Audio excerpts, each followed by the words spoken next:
So as I said that any business works for the purpose of earning profit, and so Tim and Tom, or for that example, anybody who is doing a business, their sole purpose is to earn profit out of it. So when I talk about proprietorship, since there is no separate legal entity, whatever he earns, he can withdraw because they will be taxed on a cumulative basis, which is the profit of the company. So there is no concept of withdrawing the money and then paying taxes again on the same money, because the proprietorship or the proprietary company is on any which ways paying taxes on the same. But what happens in case where there is a separate legal entity, that is a partnership, LLP and a private limited company?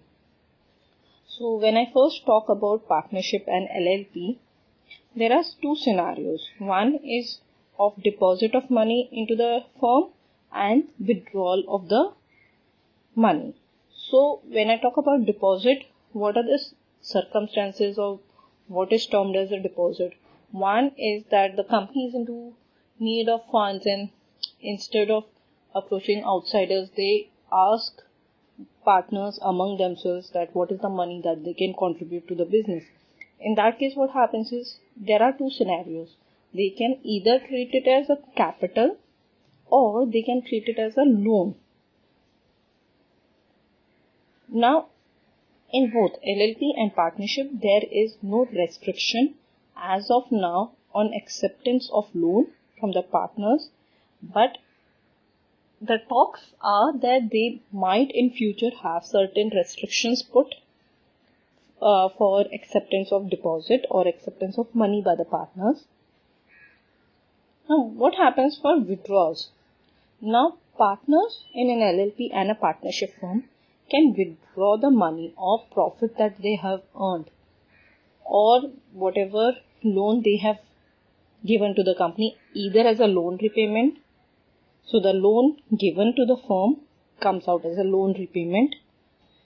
Profit can come out in two ways, either as a remuneration, that is the partner's salary, or profit. Now, since the two are separate legal entities,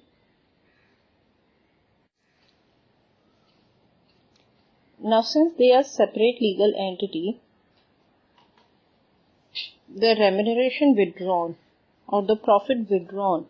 So the remuneration withdrawn is an expense for the partnership firm. Now when it is an expense, that is the partnership firm is not paying taxes on it, the partner will end up paying taxes on it. Whereas profit is something where the partnership firm has already paid taxes. That is the reason when partner withdraws the profit, no tax will be payable. Now there is certain other conditions which restrict the quantum of the distributable profit, that is the amount of which the partners can distribute profit among themselves, on which tax will not be payable, but we will not get into it.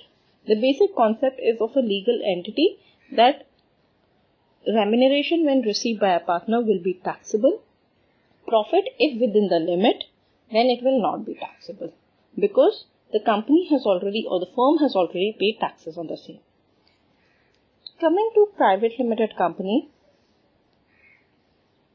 Private limited company has certain restrictions in terms of accepting and payment of loans. Now, when I first talk about directors, so when a person is a shareholder in a company plus a director, they can give loan to the company, but they cannot take a loan from the company. Plus, they cannot take a loan from somebody else and give it to the company. So that means that they cannot take a loan to give the loan to the company. Similarly, loan can be given from a relative of a director, but they cannot take a loan to give the loan. Plus, if somebody is just a shareholder in a company, that is, they are not holding a directorship, then the company cannot take loan from such a person. Now, this was about accepting the money. What happens to withdrawal of the money? the withdrawal will be obviously the loan repayment which the loan has been accepted. Another thing is about the profits. Now it can be salary. Another term is of dividend.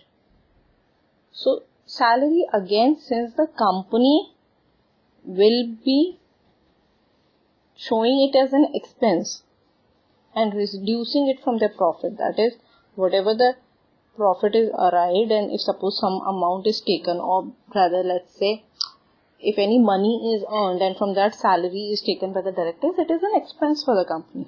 So since company is not paying taxes on the same, the director who is receiving salary or remuneration, they will pay the taxes. Similarly is the case with the dividend.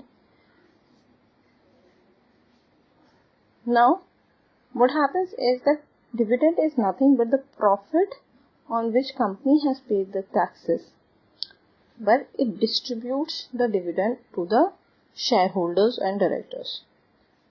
Now since they are a separate legal entity, dividend by a private limited company is taxable in the hands of a shareholder director.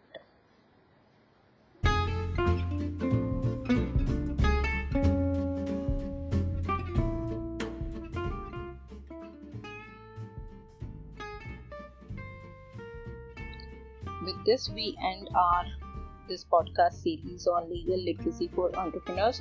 I hope this was useful to you all. In case of any issues, feel free to approach to us, and hopefully we will see you soon with another podcast soon. Thank you.